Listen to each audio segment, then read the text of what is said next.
Welcome to the Big Puzzle on These Changing Times Radio, Shiz Radio Network, Aggie Shack Radio Network, and you're listening to the Big Puzzle with Barry Prince. Tonight on the show we have Dr. David Allen, a hemp activist who's done much and has much knowledge I'm sure you're going to enjoy. And on the second hour we have Stephen Garvey, a man who changes government one step at a time.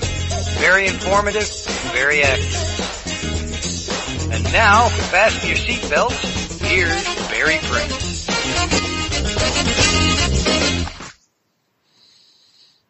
Well, good evening, ladies and gentlemen, boys and girls. Welcome to another edition of the Big Puzzle.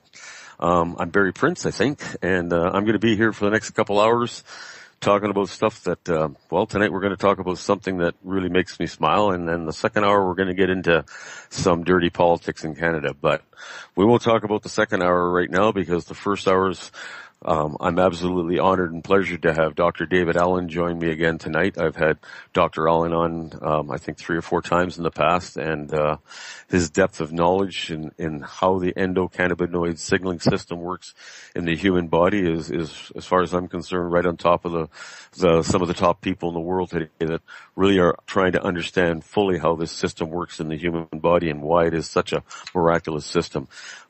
Dr. Allen, thank you very much for joining me again tonight. And it's a pleasure having you on as always.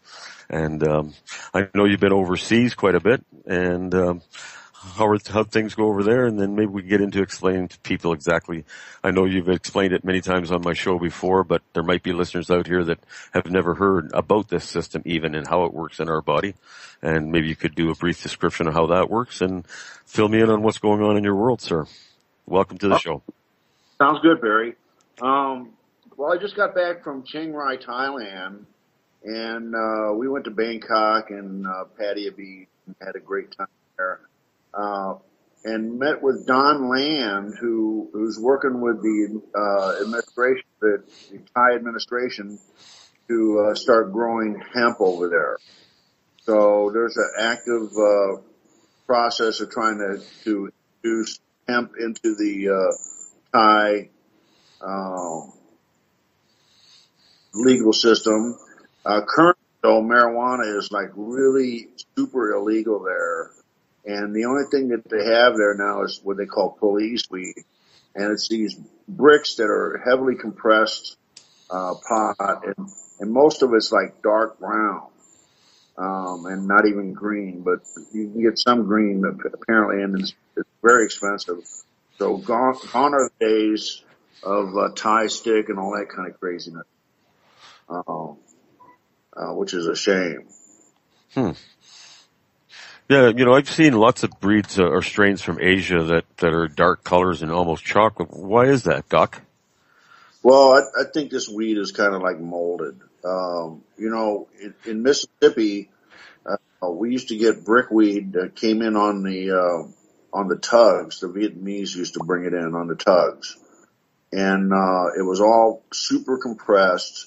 Had male and female, sticks and stems. Yep, everything together. Heavily molded, most of it.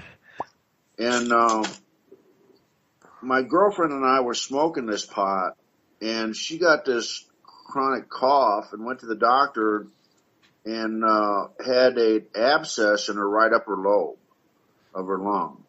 They took her to surgery and put her to sleep, and they did endoscopy, and they opened this cyst and cultured it, and a bunch of pus came out, but it was sterile, meaning that there wasn't any bacteria, which also means it's probably fungal in nature.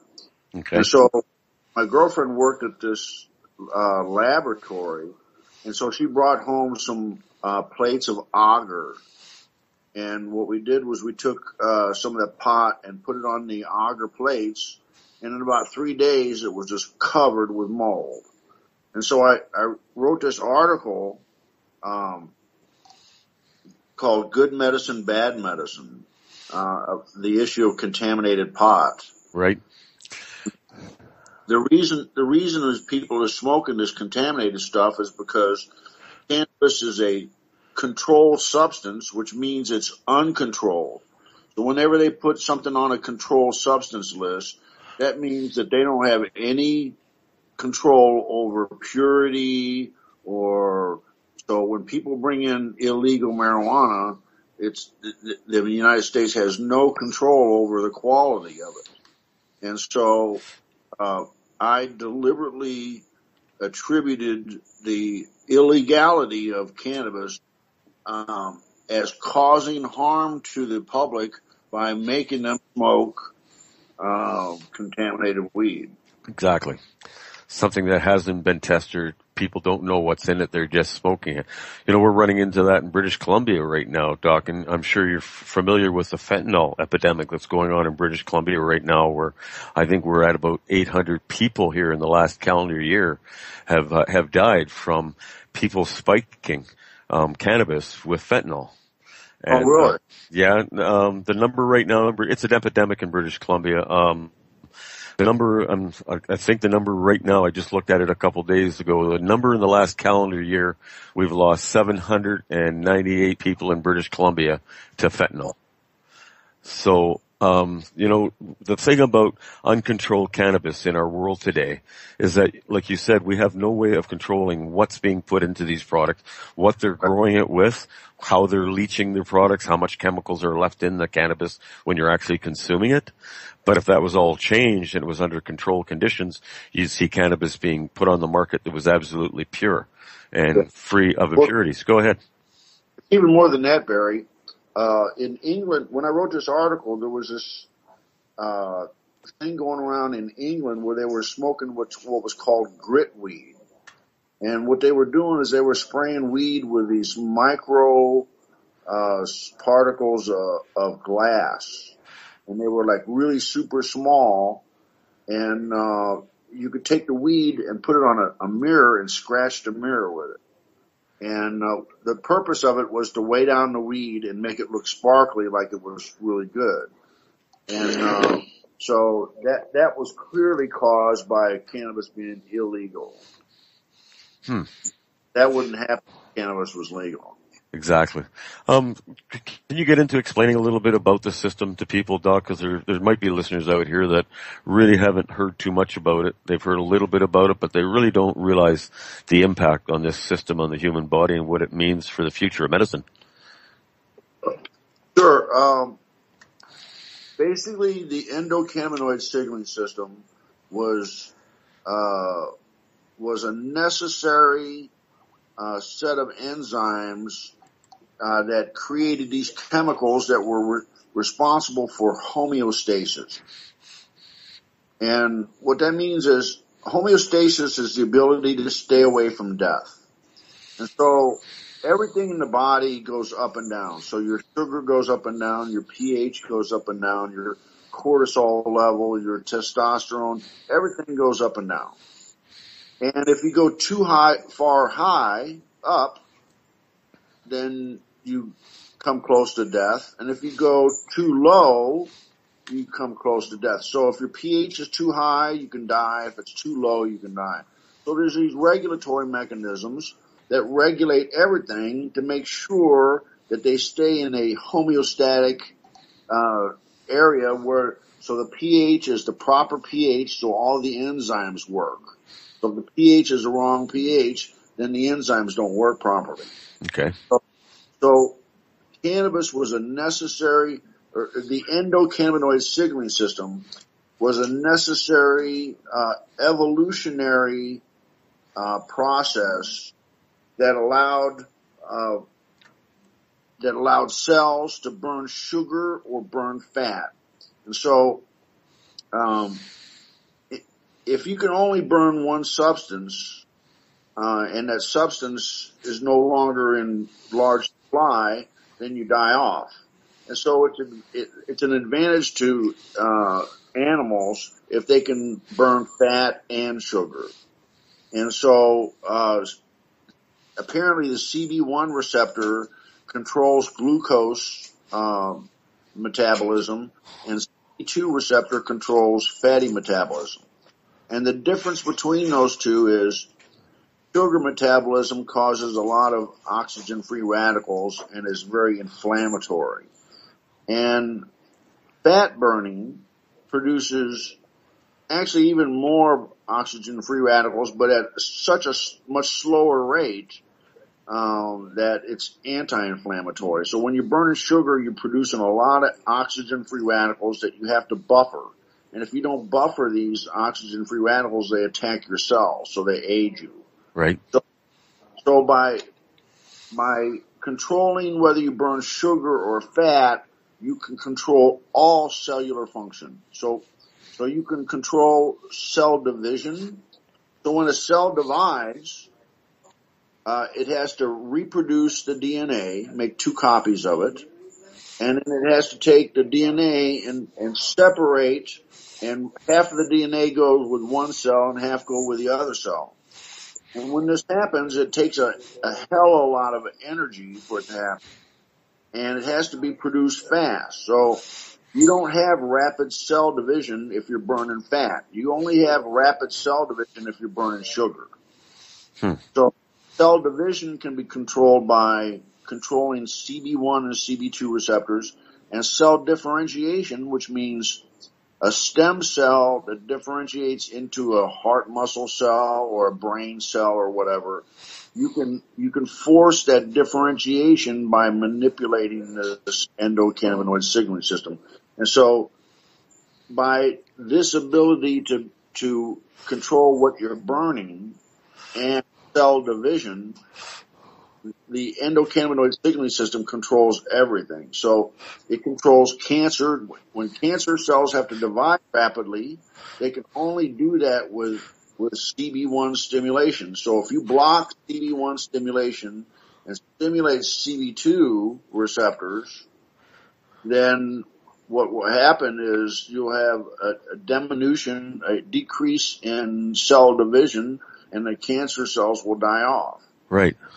So this controls, bacterial invasion, and so that's why we think that's why cannabis is a new form of antibiotic, new class of antibiotic.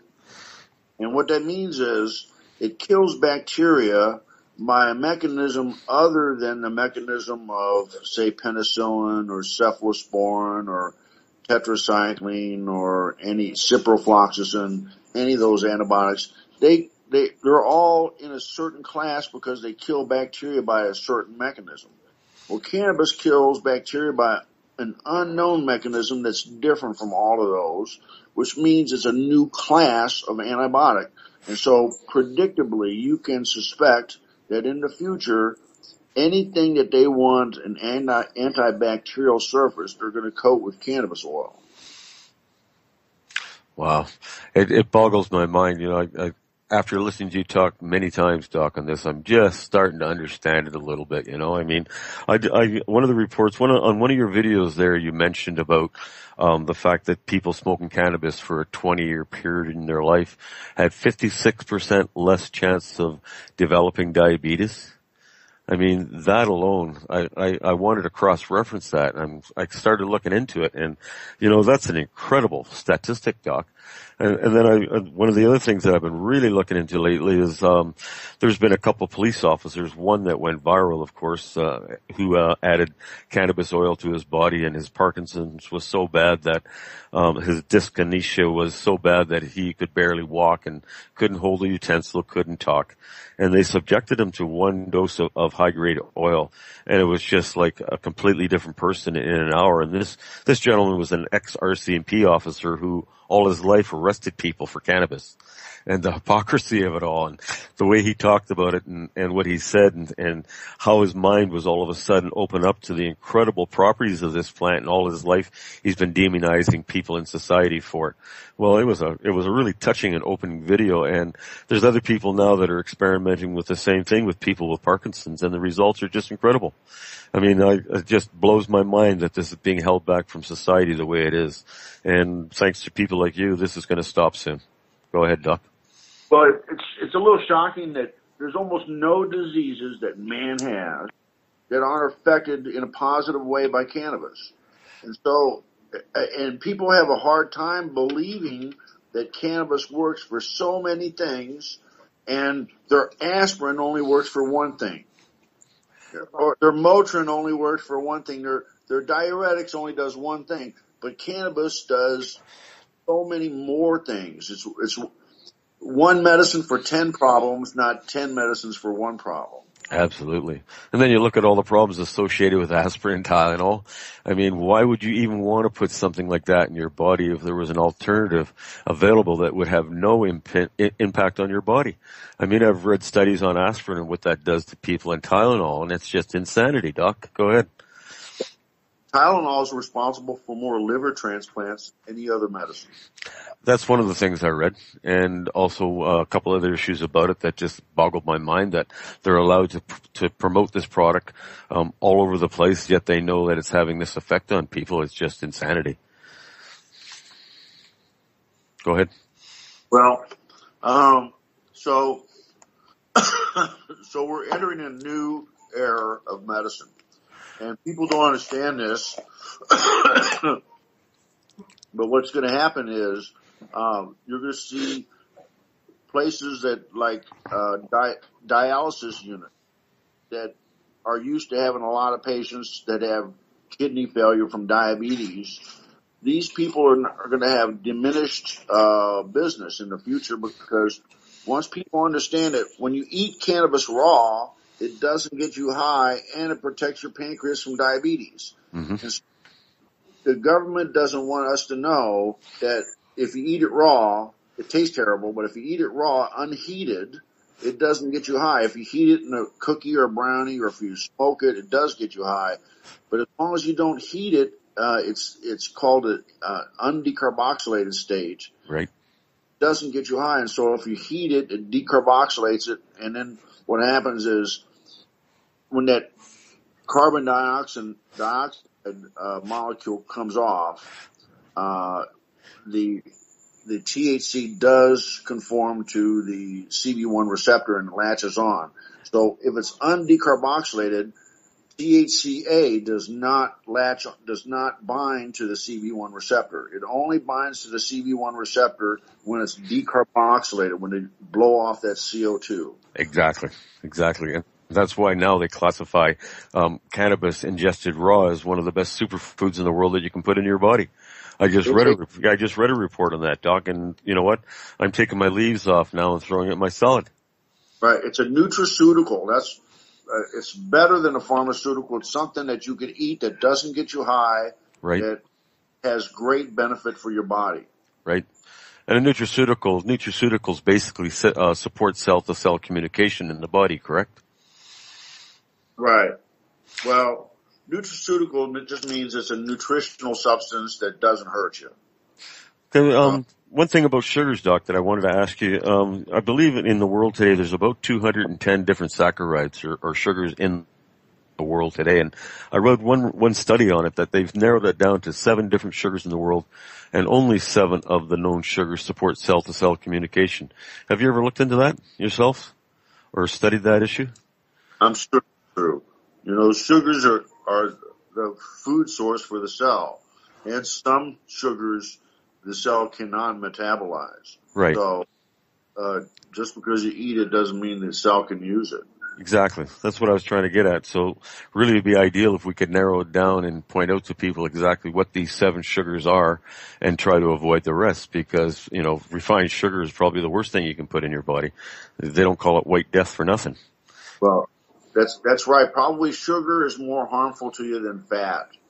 So if you just ate the paleo diet with a lot of protein and fat, you would do better than if you're eating sugars and carbohydrates and starches and things.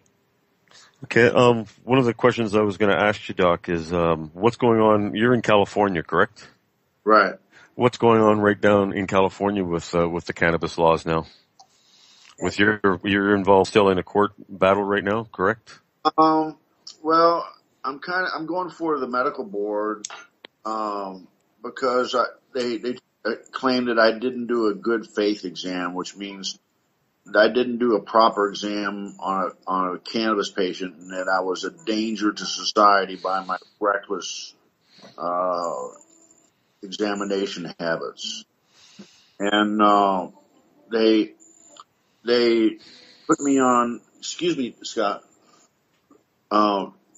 They put me on this probation, and I went down to the probation officer, and what they were gonna do is they were gonna have me, if I saw a patient, I'd first off have to work in a doctor's office, another doctor's office, as supervision. And if a patient came to me, they were requiring me to call the patient's doctor and call their psychiatrist and get their psychiatrist and doctor's approval for marijuana before I recommended it. And yeah, what would they need it for? So this would be the first time ever that the court said that the specialist should call the non-specialist and have the non-specialist approve the specialist's area of expertise. So what I did was I just didn't comply with it. I've been non-compliant. And so they're going to take me to court because I'm non-compliant with probation, because the truth is no human could be compliant with his probation. Because if they did something like that, I have to see so many patients so I could pay the bills, and I have to pay the probation officers like $20,000 over a 5-year period. And wow. I'd have to generate money to do that, and by putting this restriction on a person like this, would obviously diminish the number of people I could see and would prevent me from being compliant with any of the restrictions. Mm-hmm. So we asked the probation officer, what's the purpose of this? It looks like for me to be compliant with this, I need to change my specialty into a different specialty and not practice cannabis law. Is that correct? And he said, yes. So right now, Pappas is my lawyer, and he came on for no fee. He's helping me for pro bono, and he's trying to get these people to give me back my license without these ridiculous restrictions. In court, I proved that I had a 1.4% operative mortality in cardiac surgery. And what that means is when they would call me in the cath lab and the patients are dying on the table, I would take them from the cath lab into the operating room, sometimes pumping on their chest on the way to the operating room, and prep them and open their chests and save their lives. And I had a 1.4% operative mortality. And they said that that they accused me of being dangerous by doing cannabis exams. Well, I don't know a lot about stats as far as surgeons go, Doc, but that sounds like a pretty good statistic considering the fact that you were taking people close to death and being able to give them new life. I applaud you for that. How long were you a surgeon for, Doc? About 18 years.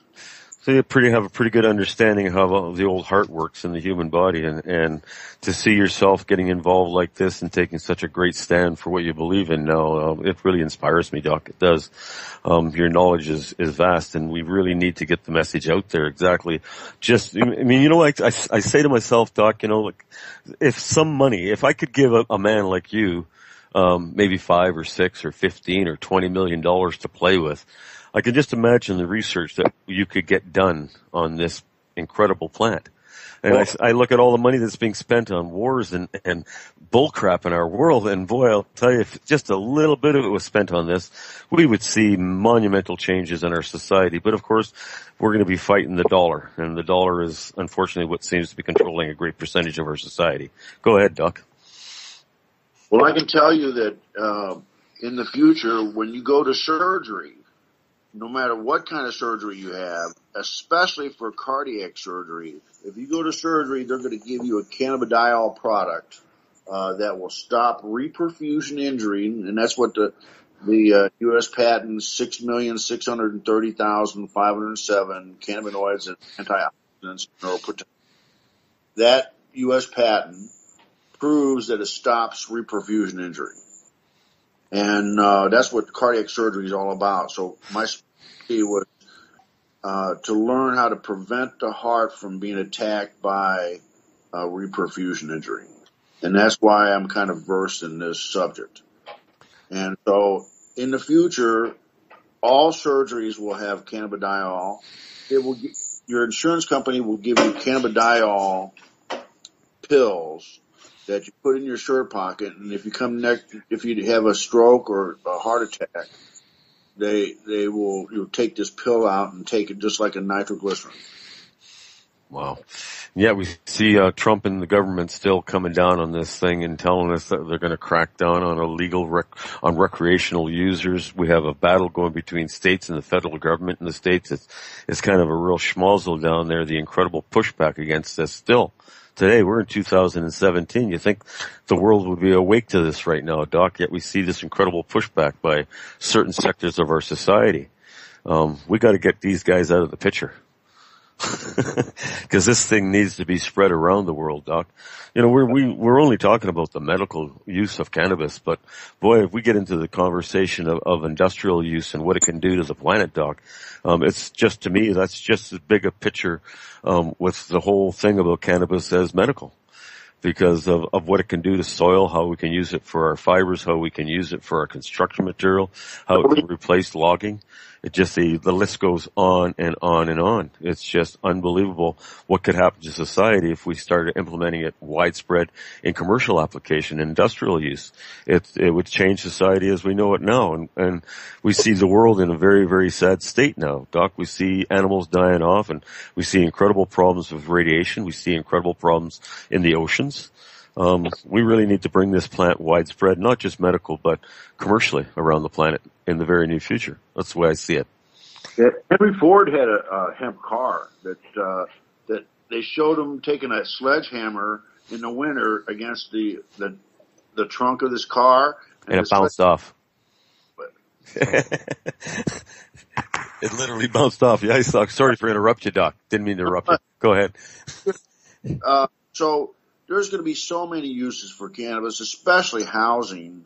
Housing is going to be a really big boon because all you got to do is add bicarbonate to the cannabis fibers, and it makes a hempcrete. Yep. Incredible. You know, I talked to a couple firemen once, Doc. I play hockey with them all the time. And I said to these firemen, I said, how would you like to build a house? How would you like to start going forward in the future, building all our houses out of materials that won't burn? And they look at me and they go, wow, you know, I mean, in 2 generations, literally, Doctor, in 2 generations, if we started implementing hempcrete in commercial applications and built all our structure with it, in 2 generations, house fires would almost be a thing of the past. Well, we think about the millions of lives and the millions of dollars alone just by doing that, and the change in society and the grief that wouldn't be spread by people dying in fires alone. It's just unbelievable. And that's just one aspect of it. Everything we talk about, everything I look into it, the production of our fiber, I look at what's happening with deforestation in the planet and how it can all be brought to a stop, that we can produce hundreds of times more fiber off an acre of land than we can by stripping the trees. And we know that we know now that, you know, the oceans are in deep trouble, that we're seeing an incredible die-off of plankton in the ocean, and plankton provide about 60% of the oxygen that we breathe on this planet. And like, I just read a report from NOAA going like, we're at like 48% deaths of plankton that are in the ocean. Like, we've lost almost 50% of them. Well, if we calculate that out and we're producing 60% of our oxygen with those plankton, we're losing a lot of our oxygen capabilities on the planet. And of course, you know, cancer thrives in an oxygen-starved, acidic-rich environment. And that's what we seem to be perpetrating. Go ahead, Doc. Yeah, it's going to be a new world, but, you know, it's crazy how they brought out the CIA leak from WikiLeaks, you know. Yeah. And it's crazy to watch the news stories. They're talking about fake news. And so they come out with these stories about how badly the CIA is hurt by this leak, and they're trying to find out who did it so they can punish whoever did it. But the truth is, the CIA is committing felonies. And so, is there any law that the CIA can break that they can be punished for? I mean, it seems like they can kill people at will without being punished. What other kind of laws can without being punished? They work with impunity, Doc, and we know that. We know how corrupt the system is. Just the fact that, the reports I've read about Bill Clinton and his involvement in CIA, cocaine shipments from South America. I mean, there's just story after story about corruption inside the CIA. George Bush, though. Yeah, but George Bush he was in charge of the CIA when that happened. Right. And what happened was Danilo Blandone was the intermediary, and he brought cocaine into Los Angeles on military air flights, and he hooked up with Freeway Ricky Ross. What happened was, at the time, black men didn't use cocaine because it was a white man's drug. It was $100 a gram, and they couldn't afford it. But what happened was Freeway Ricky Ross found a way to make it into crack, and now you could sell $10 rocks, and it was really super addictive. And so the CIA was completely responsible for addicting the black population in Los Angeles, and then arresting them for using the cocaine. Oh, of course, and then they throw them in jail, and the privatized jail system in the United States of America, everybody gets paid off. The judges get paid off. The cops get paid off. The people that are running the jails are kicking everybody else in the back pocket with money.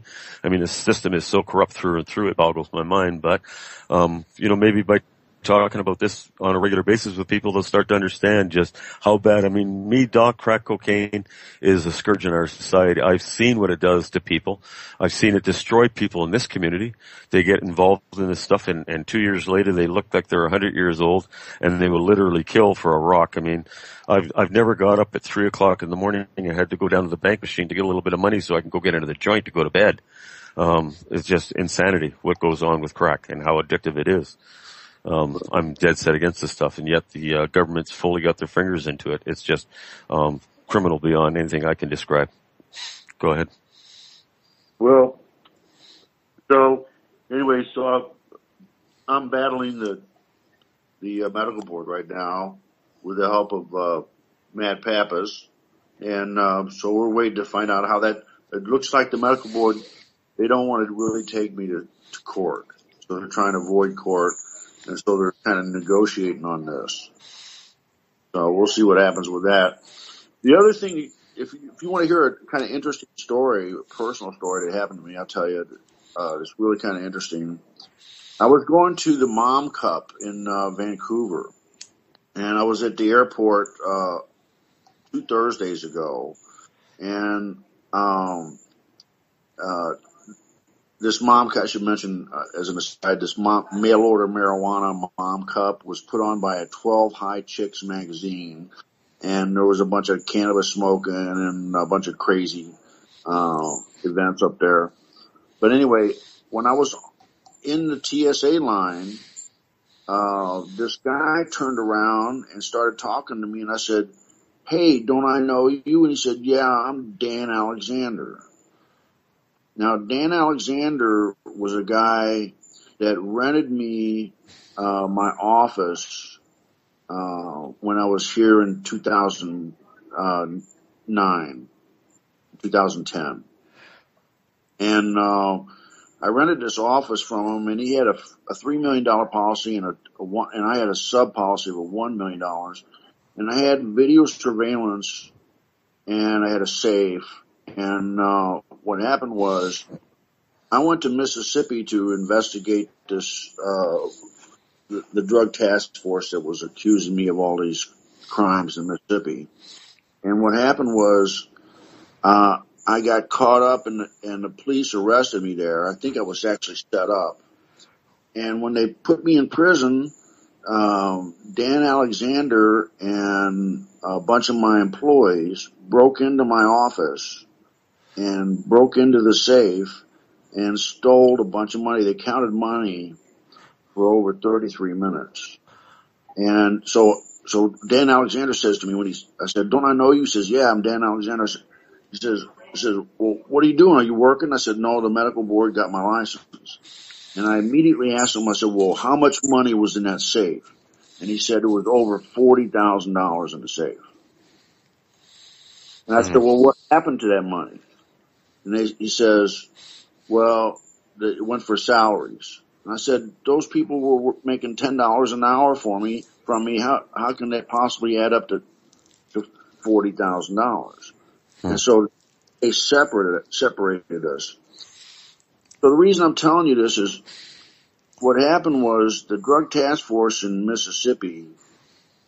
I made this video on YouTube and called the drug task force people, police, thugs with guns and domestic terrorists. And when I did that, the sheriff, Mike Bird, made me acute political enemy, an ape. And what that meant was the police down there were able to spend as much money as they could to rearrest me. And so they sent a guy up here with a murder for hire plot. And apparently the FBI was involved in it. And I think what happened was these guys the police somehow had an influence on these people that I was working for, and they robbed me deliberately to deny me any money that I might be able to defend myself.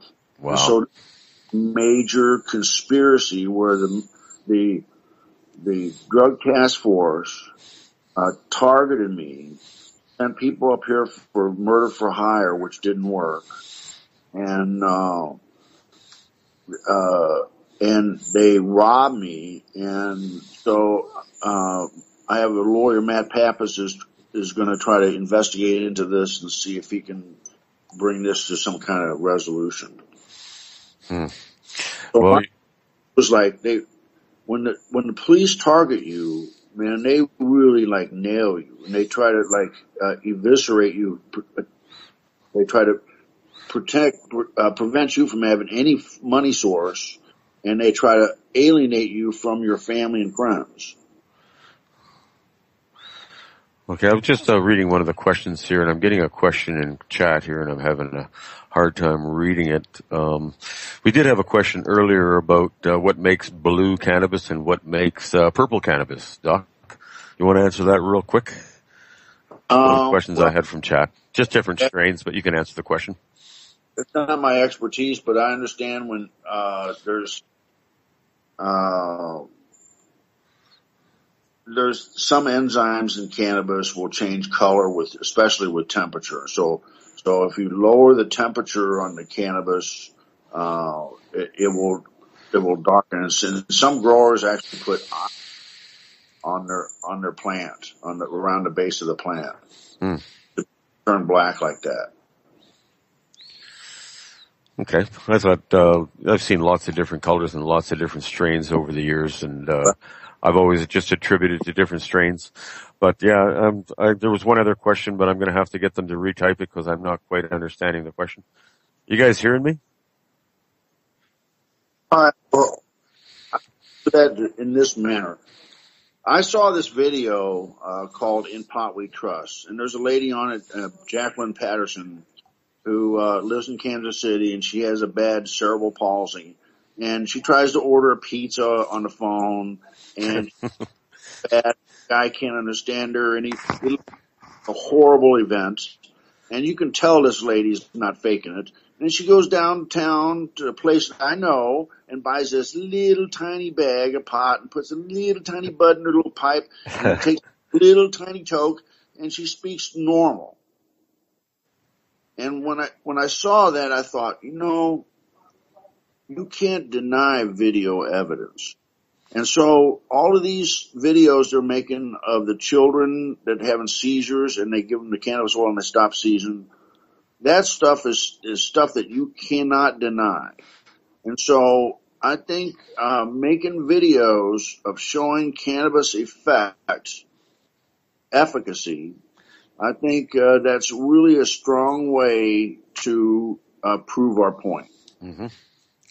I couldn't agree with you more, Doc. You know, to me, the whole thing about this situation is really getting people over the stigma of the word marijuana, getting them out of this mindset that even in today's world, some people hear that word and they cringe. Randolph Hearst had an incredible effect on our society in the way he demonized this plant. I urge people to really look into the history of cannabis and find out how it was used in America. If George Washington and Thomas Jefferson were alive today, they would be in jail for promoting and selling cannabis because it was a major part of their economy. It was the foundation of the United States, and it was started. A major part of America was based on cannabis. Same thing in Canada. But this history has been taken away from us. It's not taught in our schools. So I urge people to really do a history research into cannabis. Spend 3 or 4 hours looking into it, and it'll just absolutely amaze you what you find out about the history and how it was taken away from society. You touched on Henry Ford. You know, Henry Ford was going to produce an ethanol-based fuel for all automobiles. And we think about that, if that had happened in our society, instead of oil, where our world would be today. I mean, everything about cannabis, Doc, to me, every piece of research that I've ever done, every application of that in today's world, to me, is an absolute win-win situation. There's 50,000 things we can do with the plant. And to me, it's, like I said earlier, it's not just the medical. It's, to me, that's half of the equation. The other half is how it detoxifies soil, what it can do in our fiber industries, what it can do in our clothing industries. Every aspect of society can be changed if the plant's brought back. And to me, that's what I really try to make people understand, that right now, everything we're doing to our planet is killing it, and that's a fact. We need to reverse that trend quickly in the future. And this plant holds a majority of the answers for us, guys. It really does. Go ahead, Doc. Well, another prediction that I have is currently you drive along the highways and they mow the grass every so often, you know, and they don't get anything for it. In the future, they're going to grow cannabis on the side of the road, and it's going to be male and female, and you're not going to be able to grow a marijuana plant unless you grow it indoors under filters. Right. There is a U.S. patent actually on how to intentionally pollinate an indoor cannabis crop, and so these people. But you can bet that in the future that they will grow cannabis on the side of the road, and it'll be if you run your car off the road, it'll be protective, and they'll harvest the cannabis and they'll use it for hempcrete or whatever else. Every part of the plant could be used, Doc. It's, right. I mean, I look at just the fiber industry alone. You know, we're deforesting this planet at an incredible rate. Again, I get back to oxygen production on the planet, and trees are responsible for the other 40% of oxygen production on the planet, and yet we're cutting them down at an incredible rate. You know, 1 acre of land that is deforested of regular trees takes 50 years for those trees to come back. During that 50-year period, you could theoretically grow anywhere between 120 to 150 full-grown industrial crops, done, finished, ready to harvest. You're going to produce about 600 times as much fiber off that acre of land that you would by cutting down the trees. So to me that alone is a win-win search. We have a campaign going on in Canada right now, Doc. I'm not sure if you've heard of it or not. It's called Overgrow Canada. Overgrow Canada. Are you familiar with it? Yeah, I think so. Dana Larson? Yeah, I had him on last week, Doc. I interviewed him last week. We had a really good conversation about it. Yeah, I'd like to hook you up with him and get you tied in with him in a show one day, Doc. He's quite a knowledgeable individual and very passionate about the cause. And I had a very good conversation with him last week. And I thought it's a Mom Cup. Yeah, and right now, last week when we talked on the show, he was at 1.2 million. I talked to him yesterday, and he's at 1.7 million seeds now have gone out across Canada. And he says the number of requests are doubling. They're going right through the roof. But he's got right now, he says he's got about 4 to 5 million seeds on hand, and the guys are working round the clock. They're in his house all day long packing up seeds. I just say, hey man, this is kudos to you, because people are going to be throwing them out everywhere. That's a really important thing. You should plant it in the sheriff's backyard. RCMP station. Yeah, no, I agree. Well, yeah, that'd be a really good way to help. It's a plant that thrives no matter how hard you try to stomp it out. It's still going to thrive, and I want to like do like seed bombs. Take clay, take your seed and put some worm castings in it, and make little balls, and just toss them. And when the rain comes, it like Boom. has its own nutrition there. I think all these planes that are spraying chemicals in our sky, we should just fill them with cargo full of industrial hemp seeds and spray the whole world, Doc, because really, some of the things I've looked into, the detoxifying effects of industrial hemp when it's planted on toxic soil, it just boggles my mind. One report I just read out of Japan, and apparently it's a peer-reviewed study on the effects of nuclear radiated soil when treated with industrial hemp. It has so many answers, and we're only touching the top of the barrel right now. There's so much research that could be done in this and so much that could be done with it, but we're being held back, and we got to stop that. We got to stop these people that are holding it back and tell them, civil disobedience, I think, is becoming the order of the day, Doc. I really do. Well, David Malmo Levine runs a museum about this drug museum in Vancouver, and he has the biggest collection of books that all kind of radical books like Noam Chomsky and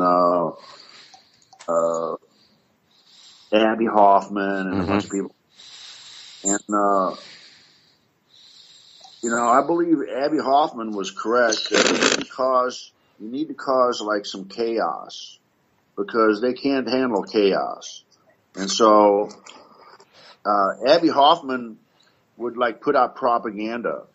And so he would like have a news conference, and he would say stuff like, well, since the police are using mace, which is a chemical weapon banned by the Geneva Convention, that the hippies have developed this new medicine called lace.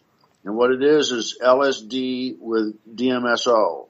And they put the squirt guns, and if you get hit with it, you're immediately off duty. Yeah, for about 12 or 15 hours anyways, minimum. And it was just bullshit. But the news media picked it up, and it was like a fearful thing. And so there was like a major news event about this lace. And it was all just bullshit, because he knew that these people's minds are not right. Here, let me go into this. People that smoke pot don't think the same as people that do smoke pot. And the reason is when you use cannabis, it allows you to turn off your amygdala. And the amygdala is the fear organ of the body, of the brain. And so people that don't smoke pot, they have less cannabis causes an inhibitory effect on nerve transmission. And so if you use cannabis, if you have seizures, it slows the nerve transmission so the seizures are quieted. And so if you use cannabis, it allows you to turn off stuff in your brain that you previously couldn't turn off. Okay? And so if you can turn off your amygdala, what that does is when the amygdala is stimulated, it causes amygdala hijack. And what that means is it prevents you from thinking. So if the bear was going to try to eat you, it wasn't in your favor to think about the color of his eyes or to ponder about this or that. You got to get out of the way. And so if you actually think, it could inhibit your survival. So the amygdala was designed to stop you thinking and to make you immediately react. So if the amygdala made a match with anything that was dangerous that happened in the past, if it was considered dangerous in the past and it occurred again, then you would go on amygdala alert and you would be ready for flight, fight, or freeze. Okay? And so the people that don't use cannabis can't turn off their amygdala, and so they have less cognitive ability and they have less ability for empathy.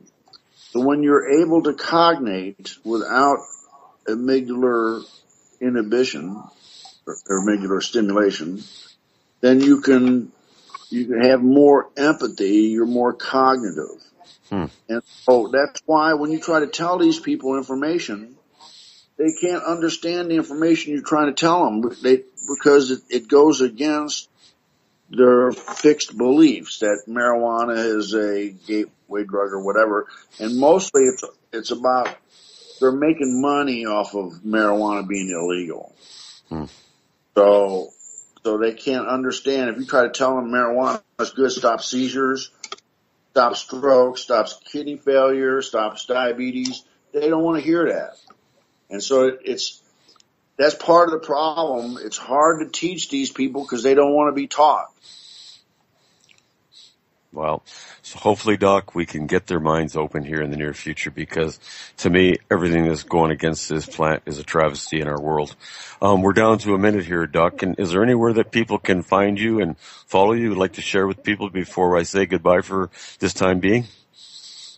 You can write me an email. It's CALI215DOC at gmail.com. So it's Cali215doc@gmail.com. And I'm on Facebook, so you can hook up with me on Facebook. You also got videos on YouTube that I've watched. Right. Sure. Yeah, just punch in David Allen on YouTube, guys, and there's lots of good videos there to watch of him.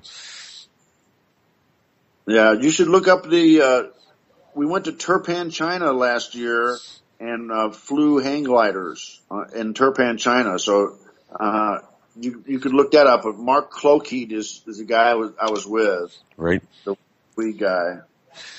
Well, listen, Doc, you know what? It's been an immense pleasure having you on for this hour. I've enjoyed this conversation immensely. I'd like to thank you again for taking time out and talking to my listeners. And I look forward to having you back here in the very near future. We're going to go to a break now, guys, and I'll be back in about 5 minutes. Thank you again, Dr. Allen, for joining us tonight, sir. All right. Welcome to you, okay? Thank you, sir. And we'll be back in about 5 minutes, guys, with Steve Garvey, and we're going to change subject. Hey, well, welcome back to the second hour of the Big Puzzle, guys. And again, I want to say thank you to Dr. Allen for joining me in that first hour. Incredible individual, and look forward to having him back on the show here in the very, very near future. Second hour is here. We're going to switch gears a little bit because currently in Canada, we're seeing a little bit of insanity inside our government, to say the least. And with that being said, I'm joined by Stephen Garvey, who is the leader of the National Advancement Party of Canada. And we're going to discuss a few of the going-ons inside of Canadian Parliament that have got Canadians to say in an uproar right now would be an understatement. How you doing, Stephen? And thanks for joining me, bud. Thanks very much, Barry, for having me on. And I guess we're back dealing with these big issues in Canada, unfortunately.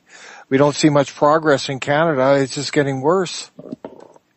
Well, we're seeing some incredible moves in our government that have got me absolutely infuriated would be an understatement, Stephen. But the good thing about it is that a lot of Canadians now are really starting to wake up to exactly what Justin Trudeau's agenda is for our country and what he's doing to our country. It's criminal, and soon I hope he's going to get called out on this. Yeah, but just remember, he's just a puppet, Barry. Well, we know that, Stephen. Yeah, so you got to remember, like I've said this before, we're approaching 150 years. There's only been two parties in power, the Conservatives and the Liberals, and as far as I'm concerned, they're two sides of the same coin. And there's a corporate establishment, a globalist establishment controlling them. Yeah, you know what, Stephen, though, but I know that, we know, and you know and I know that Trudeau is just a puppet. All Of course politicians he are is. puppets. But you know what? When people do actually get to the point to understand that really Trudeau is a puppet and he is just pulling the strings, he is not working for Canadians in any shape or form. It really starts people looking at really what's going on behind the scenes. And I'm finding that with a lot of people that are waking up to Trudeau, they're really asking themselves what and where is this agenda coming from? And then we look at places like Europe and we see very similar lines. Go ahead. Yeah, 100%. I'm talking to all the common sense Canadians out there. A lot of us got to be thinking, where is the democracy? Well, it's gone right now, Stephen. Where is it? We have elections every 4 years, and then there's no accountability in between the elections. And I was reading today, Barry, that he just sent off another $650 million abroad into the abyss. What So is this that is now? what's going 33 on. billion, 600 million? It's unbelievable what he's doing. Yeah. Stephen, go ahead. So there's all these billions going overseas, but there's no transparency. There's no accountability. This is just a big old boys club, right? And all these corporateers are benefiting at the expense of the Canadian taxpayers. And this is all wrong. I looked into his first year in office there, Stephen, and he spent $37 billion in his first year in power on the Canadian taxpayers' back. Okay, that's what he put us in debt the first year. Out of that $37 billion, Stephen, $33 billion of it went out of the country. Yeah. $33 billion on our backs when Canadians are suffering. Canadians can't even put food on the table. And 33 out of $37 billion that's added to our debt is sent out of our country. What is going on, my friend? Yeah. This is really anti-democratic. It shows just the level of corruption in Ottawa and almost the contempt for the Canadian people.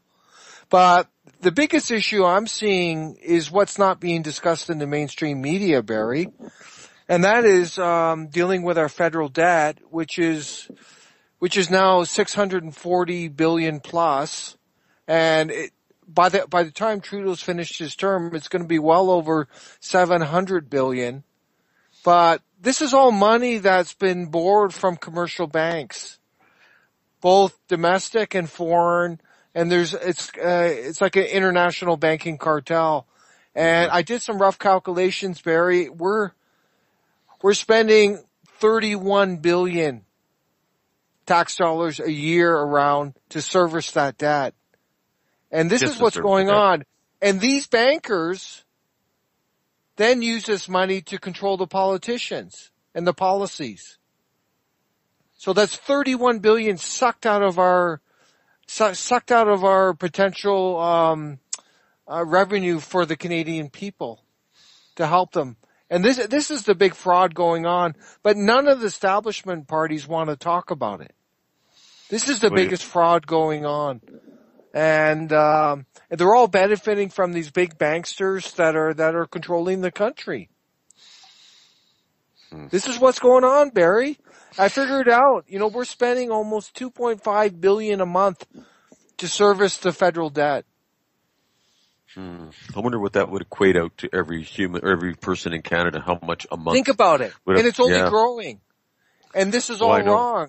And the way out of this, actually the Bank of Canada, if we actually ran it honestly, the Bank of Canada represents the Canadian people and they have the ability to print money. We could get the Bank of Canada to pay off that debt and then charge us at 0% interest. And then we just pay off the bank of Canada. But this is all just corruption going on, Barry. And the worst thing is, this servicing the debt, it's all on compound interest. So you're paying interest on interest. So this is out of what's money going created on. out of thin air. But, no one, the mainstream media, of course, doesn't want to talk about it. These establishment politicians don't want to talk about it. Trudeau is just, he's just a glorified, spokesperson. If that's it, man. He's just going along for the ride. His job Well, is to, you gotta look at his qualifications. He was a drama teacher. well, we have to be careful here, Barry, because, if you look at Harper barely worked in his life. He had a summer job up in the oil patch as a computer tech, and then he did a little bit of part-time journalism. That's it. And then he was prime minister. Yes. So we have to call a spade there, right? But they're all Okay. both to the establishment. I actually looked into Harper, and he's been to Bilderberg Group, the secret group. And, this is all just part of the establishment, Barry. And I'm sure Trudeau's been Bilderberg and he's, and what about Rockefeller through the banking, the BIS and the IMF? It's all tied into that as well. This is what's going on. We don't have control over this country. But who's losing here is the Canadian taxpayers. Well, of course, and most people don't identify what's going on around them right now, Stephen. Look at the drain. Look at the drain. Just on the debt alone. So this country's been completely sold out, Barry. Well, the Liberals have the answer for that. They're hiking taxes on every sector of our society right now. That's not an answer. So, that's just going to kill our economy. I know that I'm trying to be sarcastic right now. Yeah. Stephen, that's the Liberal answer. Raise the taxes, attack the middle class, and spend the money wherever they think is good. And right now, Trudeau is spending our money out of the country, and that infuriates me. Yeah, there's an interesting agenda going on in Canada. There's a globalist agenda going on right now, Barry, and this is through open borders. Mm-hmm. And it looks like they're using Islam to divide us. Mm-hmm. And what's happening is our traditional identity, our heritage, our traditional cultural is being diluted by all these new arrivals coming in, and there's no requirement to integrate, right? They're saying, come here, it's a global mosaic. So I'm talking to people now, and these people have immigrated here, and they're actually telling me to leave. So that's what's happening. One of the inspiring things I see happening in your party, you have a lot of young people getting involved now. Stephen, young people. I'm talking in their 20s and even in their late teens, mid-teens. Are starting to pay attention. Oh yeah, well they love us because we're standing up for Canada and we support all Canadians. And we embrace our youth. They have so much to offer and they're our future. So so we have to support them and we want to support them and we do support them in any way we can. We get them involved, we empower them. And this is good because we don't want these people, joining Trudeau. That's a sickness. That's going to corrupt their young minds, right? Well, what's going on in this country right now is beyond anything I've ever seen in my life. When you have Islam being promoted in our public schools, openly being promoted in our public schools, something is really wrong in our society. No religion should ever be promoted in any school above any other religion. Religion and school are separate entities, and yet we now see public schools in Ontario, the Peel County, the Milton County, Carleton County, Caledonia County, all trying to push Islamic prayer rooms in school, having prayers on Friday afternoon, promoting it amongst the students. We see their students out going door to door promoting Islam. I mean, we are really in a bit of a pickle here as far as our cultural identity go. Like you said, Stephen, it's under attack. 100%. It's being well. Look at already what's going. We had Trudeau come out the other day saying he's going to spend millions and millions of our tax dollars now to put security around all the mosques in Canada. Well, my God, did you read that report, Stephen? I didn't see that, but that doesn't surprise me at all. Just another infuriation in the infuriations I'm seeing with this Prime Minister right now. It's just unbelievable his loyalties to Islam and how he is working day and night to bring that into our country and change our identity. Yeah, and no. But it's he's using globalist. Islam. He's using it, Barry, and they're using him. As a division. So I know that. it's just I a know that. globalist agenda. And he's Exactly. told to implement this, and we know he has good relations with George Soros and others, so he's just implementing it. It's dividing our society, and that's what they want. And in terms of prayer in school, again, that's another way to divide us and to take our identity away, take our values away, to confuse us, to alienate us, Barry, and to help control us, because if we talk up, then we're considered hateful, right? Or we're racist, right? So this is all the agenda that we're going under. Well, that ties right into M103, this motion we see. It's not a law yet, it's a motion. But, Yes. when they have a motion, they have committees and they decide on the motion and it'll be talked back and forth. And then if the motion's approved by the Liberal government, it'll go to Parliament. And then it'll go through our different sectors of Parliament and eventually become law. But just the actual motion being put in front of us is shocking to me. How far this government's going to go. Yeah. But what about E411? Well, exactly, and C51 every single party in Parliament supported that, and that led to M103. Exactly. Right? Think about it. Have you read E411? It's atrocious. I've read a little bit about it, and I've also looked at C51, and that alone is absolutely appalling. We're basically Harper did C51. Yeah, and then Trudeau pushed it through. Yeah, exactly. So there you go. Yeah, C51 is comparable to E411 and M103. And so I want to call out to the listeners here, like these bills are violating our liberties and our civil rights. And they're putting they're giving special treatment to a way of life that is incompatible with our way of life. So this is just a way to divide us, and to silence us.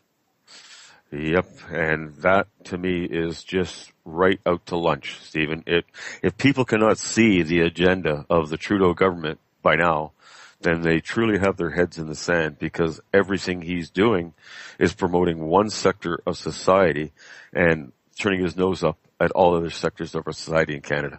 And Canadians right now are becoming infuriated. I see it in social media all over the country right now. We see the divisions, these marches for freedom that were just held on. I mean, and I know that Trudeau had a 2-hour closed-door meeting with George Soros in Davos last year. And of course, in that 2-hour closed-door meeting, we don't know what was discussed, but we can kind of figure out what was discussed based on what we see happening at these marches in Canada now, where you have the same kind of disturbers coming in with their masks on, trying to disrupt any kind of freedom of speech. It's really getting out of hand, Stephen, and that's what we saw this weekend with the March for Freedom. Yeah, but I was the organizer for the one in Calgary, Barry. Mm-hmm. And the police did an excellent job in keeping the two different groups separate. Mm-hmm. And the only issues we had was just name calling. They were calling us racist and that, but other than that, it was fairly peaceful for us, fortunately. Yeah, Toronto was a little bit different story. So Toronto we went out of our way violent. to stay away from them. Mm-hmm. And to not provoke any violence. So fortunately it went fairly smooth, and we were able to exercise our freedom of speech. Exactly. That March for Freedom, Stephen, I honestly believe it would have had 3 or 4 times as many people if our Canadian corporate broadcasting company was doing its job and really exposing information to Canadians. But we know how well controlled that is by the Liberal government, and people in Canada really aren't fully aware of what's going on around them yet. But I think if more Canadians were made aware, we'd see a lot more people showing out. And even those in Toronto, I think they had, I forget what the numbers were. How many people did you get out in Calgary for that march, Stephen? We had about 60, 70 people. Yeah, see, a large percentage of the Canadian population just isn't aware of what's going on inside the Liberal government. Yeah, but hold on a sec here. But we also did video. We did Facebook Live. And we're reaching 5,000 plus. On Facebook Live. Yeah. Cool. So that's good. So social media is really giving us a sense of liberty here, Barry. I can't imagine living in a society without social media. Like it'd be so difficult, right? And so that's a real plus to fight against this tyranny that we're facing in Canada.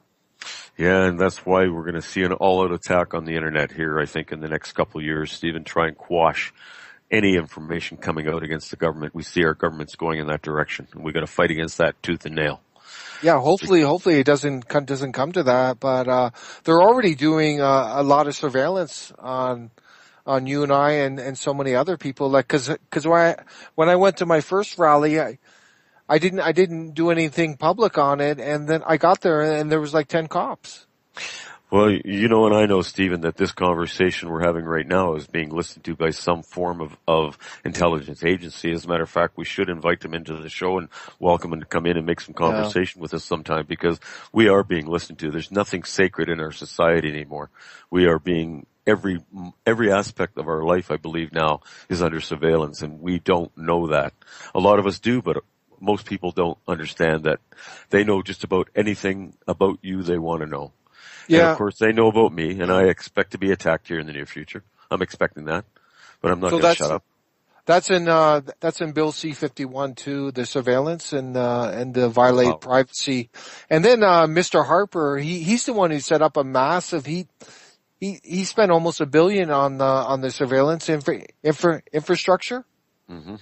And then Trudeau just comes along and he's utilizing it, right? So, you can see how those two parties are working hand in hand, Barry. Yes, you can, Stephen. Yeah. And, yeah, it's really troubling, and, I guess we're gonna have to, people are gonna have to go through encryption and other ways if they want to maintain some level of privacy. Yeah, there is some different ways to get into encrypted sites now and share information that can be encrypted. One that was just told me about, I can't remember the name of it, Stephen, but there is ways that we can do that now and not have them listen to our conversations. But general conversations like this on Skype and in Facebook, et cetera, is being monitored left, right, and center, of course. Right. But at this point, we got to use their tool against them, Stephen. Exactly. So I'm looking at Canada. Yeah, I'm looking at Canada, and it's like we're in the years of Obama almost. Okay? We're heading in that direction. I mean, the parallels are pretty consistent, aren't they? Open borders, there's mass surveillance. C-51, Patriot Act, almost identical. There's mass division. There's rampant political correctness in our society. It's a top-down elitist system of governance. What's going on behind the scenes is kept secret. All this money is moving about, and it's actually very, very disturbing if you start to break it down, Barry.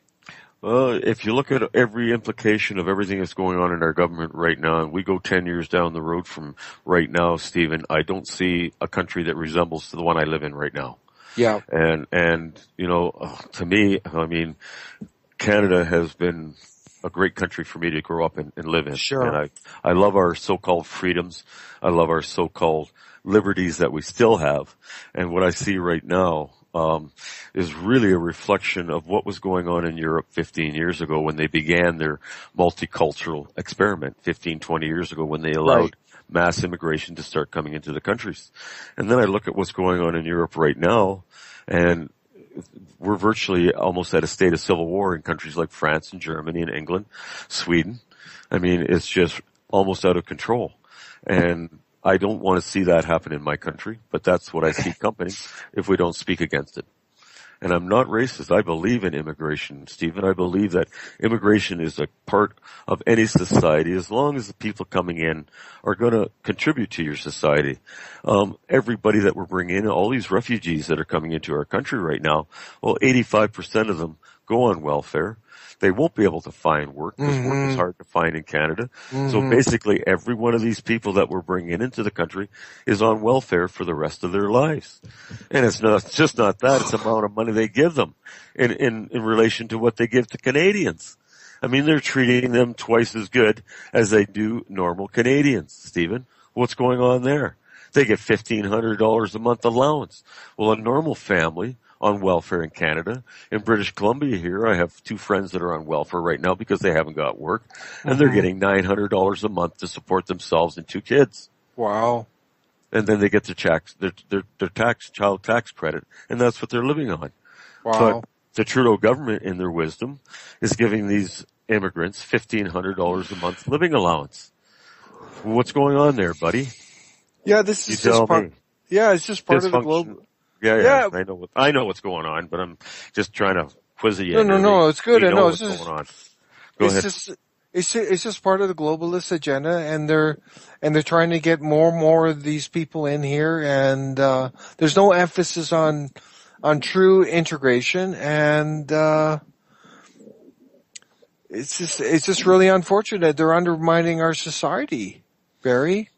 And the goal is to create this global mosaic where we have all cultures but no culture.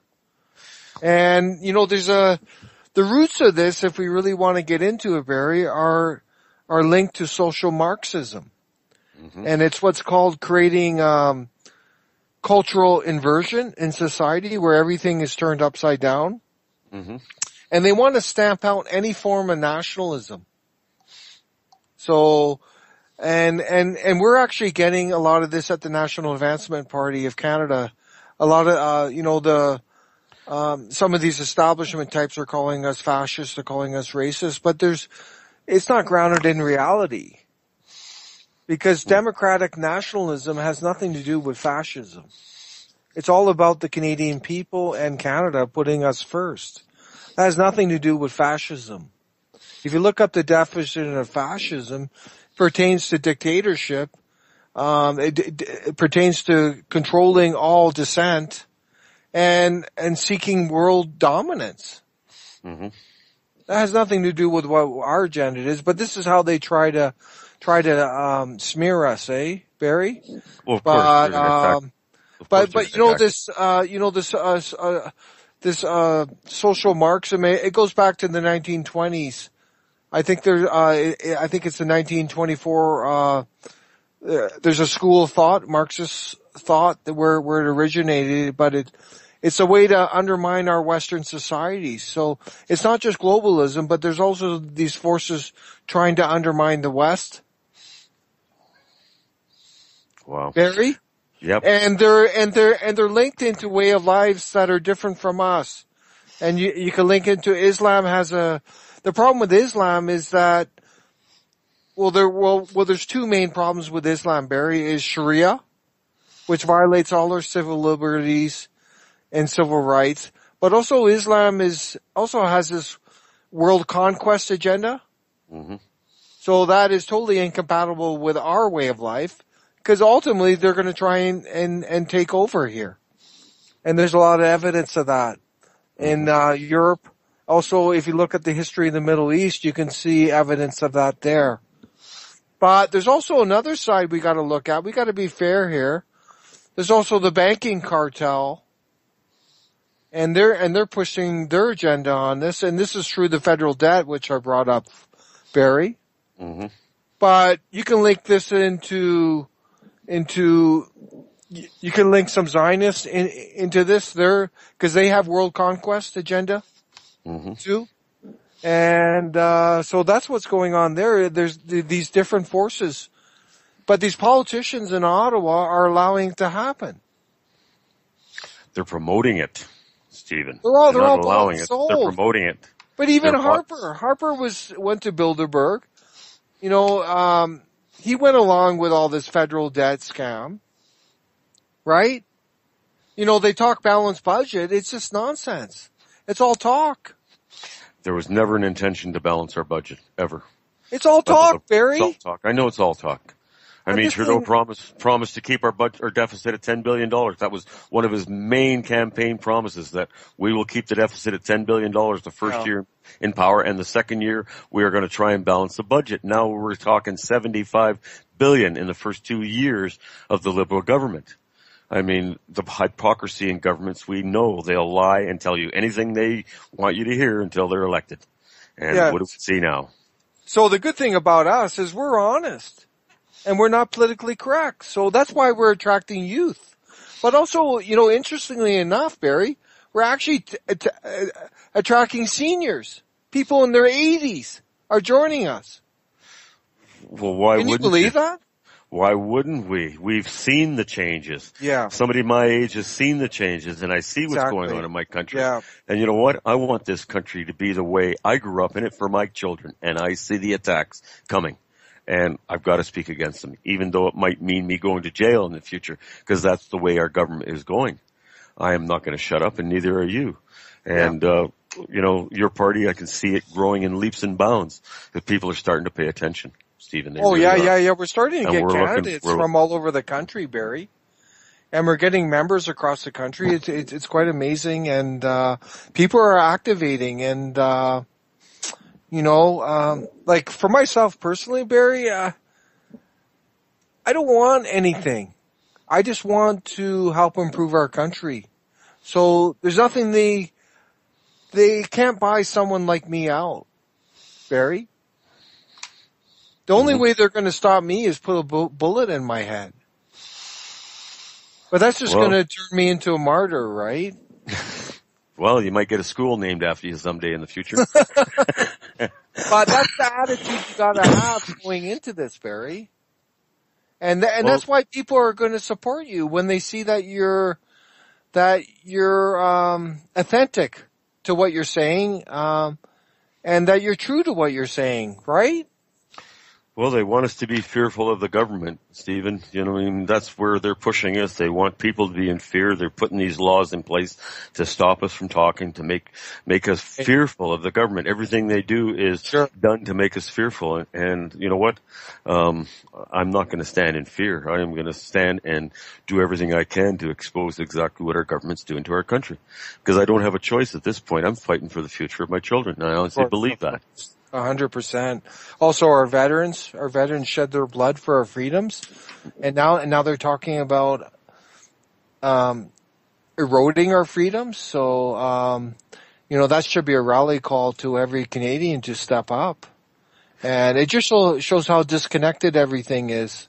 And but like I said, fortunately, there's social media, and we're really active on the video front. We just produced a video on the CBC propaganda, Barry. Right. And within a week and a half, we already have over 50,000 views, and we're estimating that we'll probably end up with about 75,000 views on that video. Cool. Is that on the National Advancement Party's website? Yeah, it's actually on its official page. It's on the group page, but it's on if you go onto Facebook and just type in National Advancement, that'll take you to our page, but it's on that page. Okay. We also did another video on there, and it reached almost 50,000. That was on the legal immigrants. Right. And I did a short little video on M103, and that was when we just set up our YouTube, and it's approaching 5,000 now. Cool. Which is pretty good. So we're starting to reach a lot of Canadians, Barry, and we're going to be pounding out a lot of videos coming up, even more. Well, we need to get the word out. We really need to wake the Canadian public to exactly what this government's doing, and how we're going to stop them right now. That's the $1 million question, Stephen. Have we got a mechanism that we can stop this government? I don't think so. We don't look at it that way. We look at it, how can we stop this establishment? You know what I mean? Well, the talking head then. How do we stop the talking head and get somebody in there that actually cares about we're going to have to take them seat by seat, and that's what we plan on doing. So in 2019, we have a goal of winning 10 seats. So, At minimum, we're going to want to win at least 2 seats, and that's going to put us in position. Well, Barry, I think that's where it starts, because every seat is a source of power. right. So It's we the got voice. to start taking those seats away. That's where it's Well, going to start. we got 2 years to our next election, and hopefully Well, 2.5. between now and then, 2.5 years. Yeah. Hopefully by then, this party will be exponential in size, Stephen, because I can see it going in that direction. Yeah, we already Canadians have are really candidates looking coming for forth. answers. Barry, we already have candidates coming forth for 2019. I'm going to be running, and I'm going to pound them as hard as I can. So, but that's what you got to do. Every seat is a source of power. So if you want change, take their power away. Take their seats away. It's easier said than done because the system is stacked against any change like that. But if you can reach a critical mass of the people, you can do it, Barry. And we're starting to do that in our videos. Well, we definitely need a rallying call right now in Canada. You know, I mean, really, if we look at what's going on, it's going all in the wrong direction. We look at how our borders are open right now and how many immigrants are going to be flooding in from the United States in the next little while. Mm-hmm. Seeing Trump made his announcement down there and Trudeau made his announcement up here. It's insanity, man. I mean, Trump's selling these illegals and these criminals to get out of the country, and Trudeau's going, "Well, come to Canada." Yeah. My God, what's insanity? It is insanity. And then we add in the sanctuary cities here, which is aiding and abetting them. Mm-hmm. So, we don't, if you don't have borders, you don't have a country. And right now we don't have a country. We're just a globalist, almost like a pilot case for the globalists and people seeking to undermine the West. So, that's what's going on. And then we come back to our banking issues and the debt, which I brought up at the beginning, and how we're being, all the money's being stolen from us. So there's big issues in our country, Barry, and we're just going to have to fight against it. You know, the first step is to inform people, but we need to give them a means, you know, show them an alternative, but also take the power away, Barry. Give them a means to become active, Stephen. Exactly. And we are. At the NA, we are, Barry, because we're saying, come and run. Come and run and take these people on, because you got to take them on directly. Take their seats. Well, maybe it's time for me to put on a suit and tie. Take their seats away, Barry.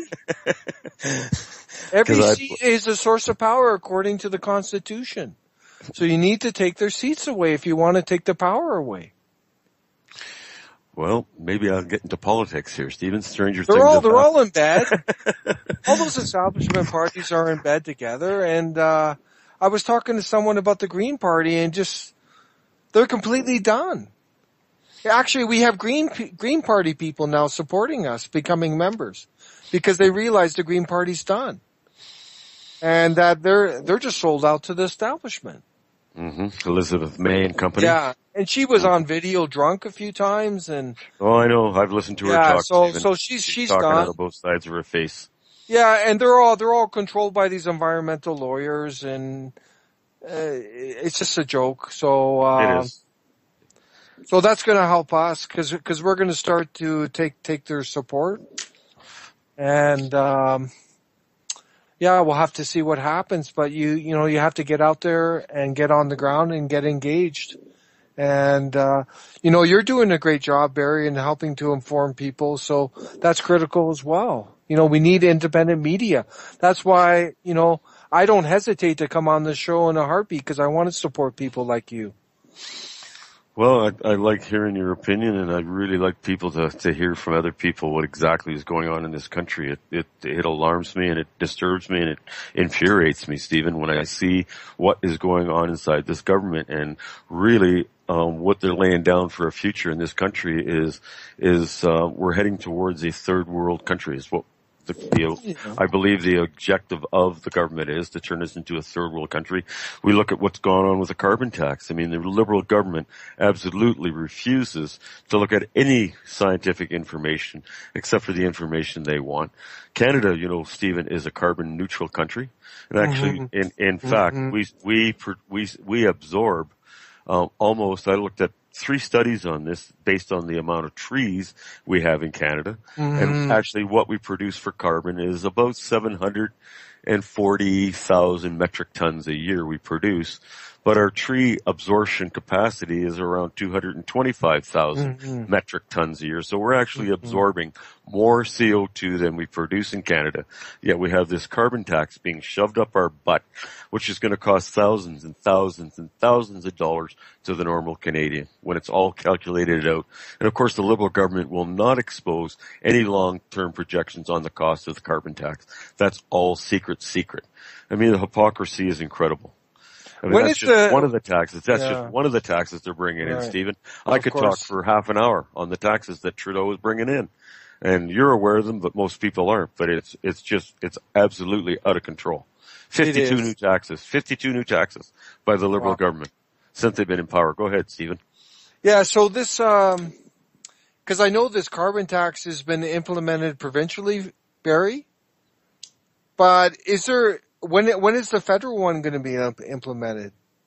It's up for, I believe it's next month Because I'm telling you, the provincial one here, cause I live in Alberta, it's brutal. The heating costs have literally doubled. So instead of paying like an average house, Barry, let's say it's $300, now you're paying $600 a month. Well, it's being implemented in Ontario, and Ontario is just absolutely reeling right now. Most people in Ontario have to decide between a mortgage payment and heat in their house. Yeah. Because they can just not afford the cost of utilities anymore, and they're skyrocketing. Well, this is an all-out attack on the middle class. Of course it is. And then you add the tax on gasoline as well, the carbon tax on the gasoline too. Well, now they want to tax the internet. They want to tax our health plans. They want to tax our retirement plans. The Canadian government just announced that they're going to take, $1,400 a month more off veterans or people fighting in the Canadian military, and now we're going to have $1,400 a month more taken off them by a new tax implemented by the Trudeau government. I mean, they're just right out of control, Stephen. 52 new taxes brought in by Trudeau. And I could go through the list. It's just unbelievable. Well, debt is slavery. So I guess it's another way to control us, right? Did any of these things that they're doing bring brought to the Canadian public prior to the election? Do you think we would have elected Trudeau? I mean, we elected this guy on certain campaign promises, and every one of them he has broken. Yeah. Well, I just wish there was a mechanism in our country where we could file a vote of non-confidence, because I know we'd get enough signatures right enough across the country. I looked at one poll here last week, Stephen. There was 19,000 random Canadians, 19,000 random Canadians polled. And believe it or not, out of those 19,000 people, 2% of them said they would support the Liberal government. 2%. I've looked at other polls that say 8%. I've seen some as high as 14. Wow. But 19,000, and you got to look at these polls, man. Canadians are waking up in droves right now. So, and also another thing, we need a mechanism. I don't want to see this guy in for another 2.5 years, because he's going to bankrupt this country, Stephen. Well, it's just we can stop him. So we got to find one. Yeah, but Barry, remember the commercial banks like it. Because it's more money for them. Well, right? my family and my next 3 families. Well, I know, but my family and my next 3 generations are going to be paying for this if we don't put a stop to it. Well, so there's nothing in there to stop it, Barry, because that's how the establishment works. They don't want us to speak up. Okay? There's nothing in there, and Harper could have done lots. It's all talk. They're just BSing you. Right? Harper had 4 years of majority. He could easily implement a recall. But I'll tell you, the NA supports what you're saying, which is a national binding referendum of non-confidence by the Canadian people between elections. And that's Well, and that's a mechanism that we support, Barry. But also another interesting one that we support, Barry, is allowing Canadians to vote on legislation before the Parliament. Let's say M103. So we would create a mechanism so we can vote on that legislation, and the Canadian people can override these MPs. So we could actually be voting on M103 under our policies. Well, that would be something Wouldn't that be great? I would support that kind of foundation. Great? Well, yeah, what a great concept. We can actually have a voice in what's being done in our government. Just because we elect them, give them 4 years in power, they can run poop on our society and do whatever they want to do. We didn't elect Trudeau to bring in 300,000 more refugees.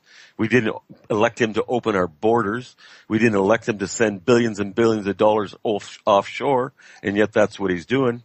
There's got to be some kind of mechanism, I hope, in the future that we can stop this. Go ahead. Get this idea we have. And these establishment parties hate us, and they're starting to attack us, a lot. But get this idea we have for taxation. What we want to do is decentralize a lot of the taxation expenditure by shifting it to the constituencies to let the people locally decide how it's going to be spent. Good idea. That's a great idea, isn't it? And that's something we will implement. Because if you take that money away, then you're taking their power away again. Exactly. Let the taxpayers at the local level decide how it's going to be spent on social programs and other relevant programs in their communities. Yeah, another thing we could explore also, Stephen, is a flat tax system.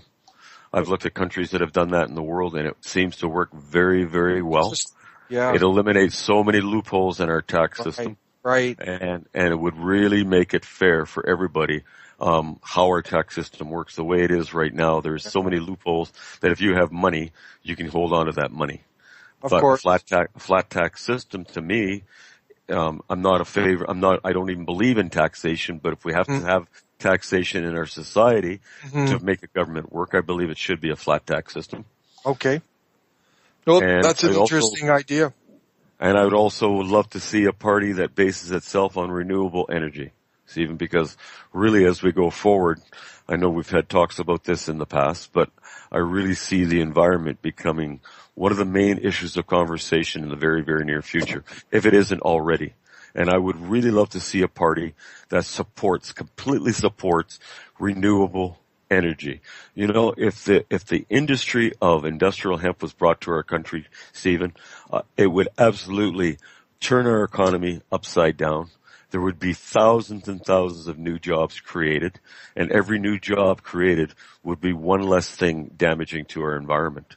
We really, as a party, I know we have to deal with the politics of it, but my vision for a party like the National Advancement is the foundation of what we've talked about tonight, but combining it with a society that focuses itself totally on renewable resources, renewable energy, non-interfering with the environment in all shapes and form, and be a leader in the world in that department. Because really, if we look at what's going on to our environment and to our planet right now, Stephen, is disturbing. And to me, that should be a focus point of any political party. Information, you know, Stephen, all this information about what's going on in our oceans and our food and our animals, you'll never hear that on mainstream media. But I think if people were really brought full spectrum on what we see developing in our oceans and our food and our biosphere, our honeybees, our trees, our land, our soil, our food, you would see a monumental change in society's thinking. So a party that promotes that, I think, would gain a lot of notoriety because of what we see coming. So maybe something we can incorporate in some of the company or of your party's politics in the future. Something to think about. It's already in there, Barry. Well, cannabis. I want to be the cannabis guy, okay? For the national. You should read our cannabis policy. It's incredible. But I want to ask you a question here. But also we have a food security policy. And hit on that real quick, Stephen. Well, it's looking at dealing with the bee issue by shifting from monocultural farming to what's called polyculture, where it's a more diversified agriculture, which is healthy for the ecosystems. Right. And also dealing with the GMO and labeling and all that. So we're addressing that, but also dealing with seeds. What's happening to our seeds, how Monsanto and other international organizations are controlling our seeds. Yes, they are. So we need to address that. Also dealing with the sprays they're putting in our atmosphere. So we got to address that. And I want to ask you, what's stopping hemp from happening in Canada? Is it considered cannabis? What's stopping hemp in Canada is people's ignorance on the subject is what's stopping it. But is there laws against it? Well, right now there's lots of different laws for lots of different provinces. There's federal laws in place. We're seeing a major push towards medical, but we're seeing a major push back against it from companies that are big farmy, companies that are lobbying government for laws. I mean, there's a battle going on, just like in the United States, there's a battle going on. Sure. But the sooner people really, honestly, and I believe this with all of my heart, that if people were really educated on everything that can be done with the cannabis plant, we would see it come widespread back into society. And at this point, I think that's critical going forward, Stephen. I really do. Because we're killing our planet right now. Go ahead. Yeah, no, fair enough. No, yeah. And well, there's so many issues going on, and that's obviously a big one. I'm going to forward you our cannabis policy. I would appreciate it if you send some feedback on it. Okay, I will. And we definitely support that. We want to unleash the entrepreneurship of this country, and that would include renewable resources, Barry, and including hemp. Let's unleash it. And we have to, Stephen. We have to. 100%, and it's going to help our economy. Well, it would boost our economy, but really the bottom line is, like, to me right now, the most important thing in my life is sharing information about what we're doing to this planet with people and making them aware that if we don't make monumental changes in society, and I honestly believe this, if we don't make monumental changes, that we could be literally looking at killing life on this planet in the very near future. And I'm talking, 15, 20, 25 years down the road. Yeah. I mean, we've lost, 54% of all the mammals that walked on this planet in 1970 are now dead. Stephen, that's a shocking statistic, but it's true. Barry, so we got to look 15 years down the road, and what are we looking at? Go ahead, Stephen. We have a pretty incredible animal welfare policy. I'm going to send you that one as well, and it's addressing the species extinction and dealing with species in Canada and animal welfare, both domestic and wildlife. So I'm going to forward you that as well. Yeah, I would love to read that, Stephen. Yeah. And we're getting down to the last 4 or 5 minutes of the show. That hour went really quick. I wish we had another hour to talk because I'm sure we could fill it. But you know what? I'm going to get you back on here right away, Stephen. In the next couple of weeks, we'll get you back in for another hour. And send me those policies, and I'd love to give you my feedback on them. But before we close the show out, Stephen, I want you to tell everybody where they can get in touch with you on Facebook, your websites, any other information you want to share. And we'll close the show out here in a few minutes. And your last thoughts, buddy. Yeah. We encourage people to go to our official Facebook page, and you can just go onto Facebook when you search, just put National Advancement. And I think it's, National Advancement. I think it's one word, National Advancement, and that will take you to our page, and you're going to see a lot of interesting videos and content on there, and we welcome your feedback, and we will respond, and that's how we grow, through the feedback of the people, because we're just messengers at the end of the day, Barry. And exactly. We're actually getting very active on our Twitter account, which is National Advancement as well, so you can go on there as well. But definitely check out our videos. Excellent thoughts tonight, Barry, on the environment, and we got some serious banking issues. We got massive corruption in Ottawa. And, this country should be about the Canadian people. And we should be coming first. And that's the role of government, to represent us.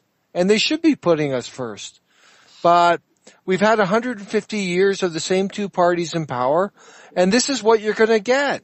Think about it. 150 years of the exact same two parties in power. You're going to get this corruption. you're going to get everything you're seeing going on. So we need to shake this up. We encourage people to get onto our nationalist train, because we're coming in to bring real change for the people. That's what it's about. And that nothing more would make us happier than that. And that's why we're doing it, Barry. And we're committed to this country. And how could we not? How can you turn away from this absolute corruption, this elitist politics, this top-down globalist agenda that's going on, that's dividing us, that's silencing us, that's undermining everything that we view Canada is. It's just, this is all wrong, what's going on. We need to stand up for our Canadian people, for our Canadian identity, and protect it from these people. And it's tough now, because they're using Islam now against us, Barry. And it's really tough. So we all have to unite. And I want to thank you for having me on, Barry, and I look forward to the next time. Well, thanks for coming in tonight, Stephen. And you know what? Kudos to your party. I know you're open to new suggestions. You're listening to what Canadians are saying. You're listening to what the young people are saying. You're open to free and renewable energy sources. You're open to cannabis as a widespread industry to Canada. These things all could make for the formation of a great political party that could actually make real inroads into the corruption we see in our country in the next election. I want to thank you for joining me, Stephen, and again, I want to thank Dr. Allen for joining me in the first hour. Incredible conversation with him. I've enjoyed this show immensely tonight, folks. Thanks for listening in and lending us an ear, and hopefully we could shed a few lights on a few things that are absolutely driving us insane these days. With that all being said, thanks for tuning in, and I will be back next week, same time, same place. And next week I have Richard Gage from Architects 9/11 joining me for a conversation, and I look forward to that. Have a great week, folks, and God bless you all.